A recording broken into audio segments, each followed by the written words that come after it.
Simply put, a relationship that occurs when one person becomes attached to another does not know that they exist. The brain is a silly thing where it sees what we consider another social entity and perceives it as a part of our personal lives, even if that is not the case. When we frequently interact with someone's face, we learn more about them. Our mind doesn't differentiate whether that's a real connection we're making, even if we consciously know that we don't actually know them. This is a term that's been around for a long time, probably since, as long as we've had entertainment media, but I first recall hearing it in 2020, probably. This is all coming from a person who's been on the fan side of a parasocial relationship. I've merely been a fan my whole life. Though in 2020, when I was posting a lot of pictures of myself, someone did DM me saying, "I think I'm in love with you in a parasocial kind of way." So, I guess it can really happen to anyone. I feel as if the general consensus on the internet about parasocial relationships is that they are bad. They're always toxic, dependent, false relationships, and will always cause distress and discomfort between both parties. I think part of this is just the internet finding a buzzword or term and running with it. I think part of it is people, teenage girls and neurodivergent individuals do their own thing and hate it. I especially think part of it is when this term started to become relevant, at least in my life, in 2020. Due to everyone being stuck quarantined alone in their homes, social connections were limited to those you may already live with and the internet. But as you may know, solely using the internet for social interaction is not supplemental enough replacement for in-person, real, human connection. So people seemed quite obsessive. Hell, it even happened to myself and my friend who has shared their story with me. Oh man, well, I of course had mine with and I think it was just this insane delusion that I was going to become some popular YouTuber and he would fall in love with me instantly. Like, I genuinely believe that. Because it was quarantine and I had very little face-to-face human interaction, so YouTubers were one of my only sources of filling that void. And he was generally my age. I guess part of it was nice because I lived in this bubble that I had a crush on him and he loved me too, and I never really acted on it, but it was so powerful to me that it affected my real-life relationships, and once I got a grip on reality and quarantine was gradually lifting, I realized how kind of crazy I was being.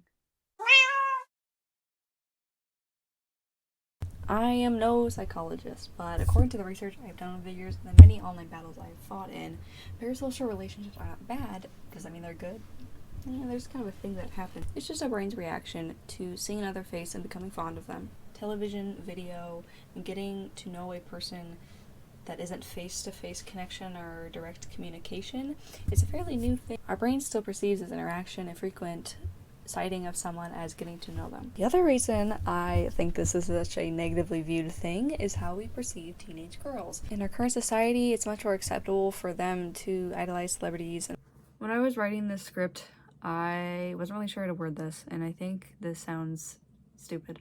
I think it actually might be more normalized for guys, young men, boys, whatever, to idolize people and have like these role models on the internet, and that might be the problem because it's like they don't get as much shit for it. I feel like when it's girls doing it, having like an idol or crushing over celebrity or something, it's viewed more negatively, and I think when guys do it, it's like, oh, they just got their role model. Oftentimes this initiates a parasocial relationship. In my viewpoint, it's pretty difficult to engage with a celebrity, influencer, video maker, whatever, frequently without developing one. And plus, I think a lot of people who were viewed as one with a parasocial relationship were children who were still developing social skills and missing like a year of that time. It's very crucial. So I believe due to this, the internet changed the definition to their assumption. Parasocial seemed to become something to describe obsessed stalker fans. I think this can make things worse though, as now people who have developed parasocial relationships may worry that they will become a creepy fan or are a creepy fan, when in reality it's just a normal thing that happens. But also imagine this. Your brain understands that this person you keep interacting with is your pal, but you can't interact with this person beyond watching their content. You can't speak to them on a regular basis, you can't ask them questions, get to know them any better than their online persona, and you can't spend time with them, and they sure can't do any of these things for you. You are one in a million of others who feel a similar way. Under these circumstances, you might become obsessive scrambling for any way to make it work between you and this fake idea of a friendship you have created in your mind. This is absolutely not an excuse for those who have done horrible, obsessive things to those people, but instead reassurance to those who may be feeling this way in their mind. Because trust me, I have been there. I feel as if also an important reminder that doesn't get talked about as much is parasocial relationships can also be developed with fictional characters. Character crushes are totally real. All those feelings you feel towards them are real. Our brain also perceives this as another human interaction. It's just a bit different because fictional characters aren't real and they can't be made uncomfortable by our obsession or one-sided love. And for, well, most people, there's a certain understanding that they're not real and cannot be made real. But real people are obviously real, so there's a different level of complexity there. And this is the fun part that you've all been wanting to hear.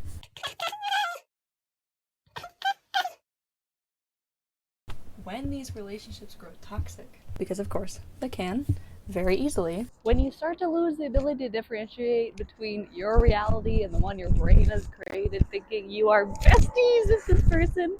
There's two ways this toxicity can grow. They're spiraling down to your own hole of insanity, or breaking boundaries with said person in your phone and harassing them about your own problems. This does not include, reaching out to said person kindly and appreciating them. This is genuinely treating said person like they are your friend. It is not fair to force someone who does not know you into knowing you. This obsession can become stalkerish too. And do I think it's entirely the watcher's fault? No, not at all. That's not to say that there should be no blame on these people when they do these obsessive, weird things to people, but I do think there are some bigger issues at play here. I think a very big one is the lack of communities and the issue of alienation in our current society. I want to begin by stating I do live in the US, so I will be basing this statement around that experience.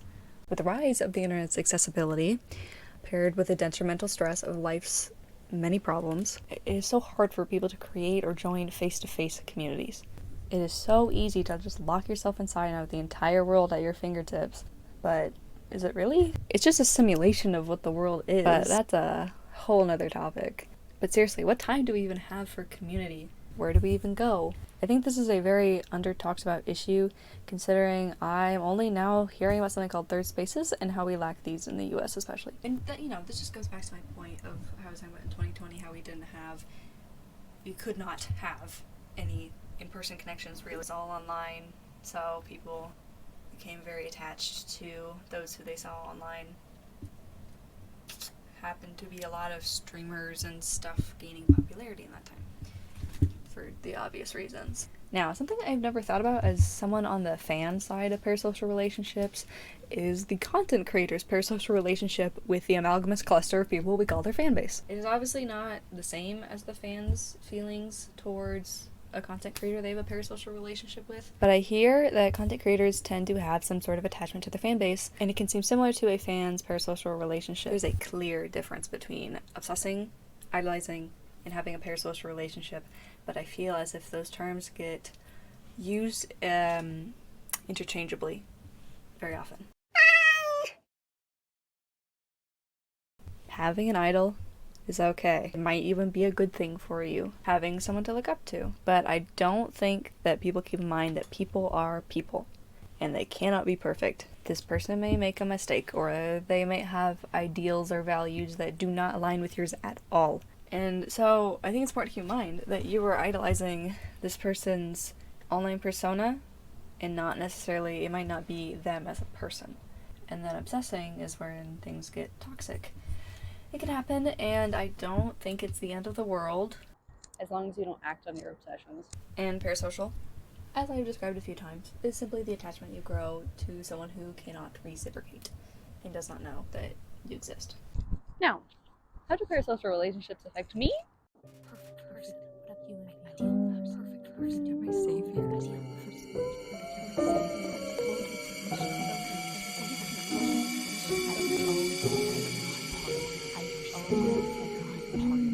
Really great form of escapism. 10 out of 10. Would recommend. No. Obviously that was a joke. I'm being ironic. Definitely. In reality, these people have become a huge source of inspiration for me, and I look up to them greatly. Honestly, one of the main reasons I'm sitting here making videos. But being neurodivergent does make things a lot more complicated. My ADHD hyperfixates on them, my autism wants to know everything about them, and my BPD attaches to them so hard that they become what we call a favorite person, and my entire mood is dependent around them. My delusions get the better of me. Sometimes it's comforting to have this fake scenario going on in my head to keep me going every day when my life is a nightmare, but it won't last. The hyperfixation will always end, or the person will end up doing something bad or something I dislike, and I can't stand the sight of them anymore. I want to make it clear that that was an exaggeration, because, I mean, I have plenty of people that I've been watching for years that continue to inspire me, and not everyone I watch, you know, devalues to me at some point. It's just kind of just trying to drive in that point that idolizing, it's bad. It can make things complicated. Parasocial relationships are much more complicated than the internet shows. Sure, they can definitely be awful, toxic experiences for everyone easily, but it's much more than that, and categorizing it only as being bad doesn't help the issue.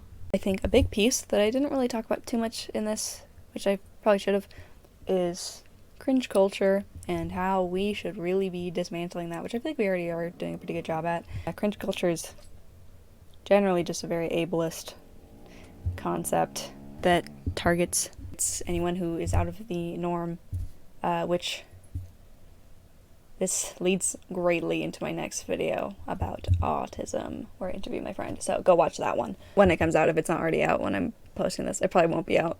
It'll be out soon after, though. Yeah, I think a good first step is to think about what cringe means to you in your head.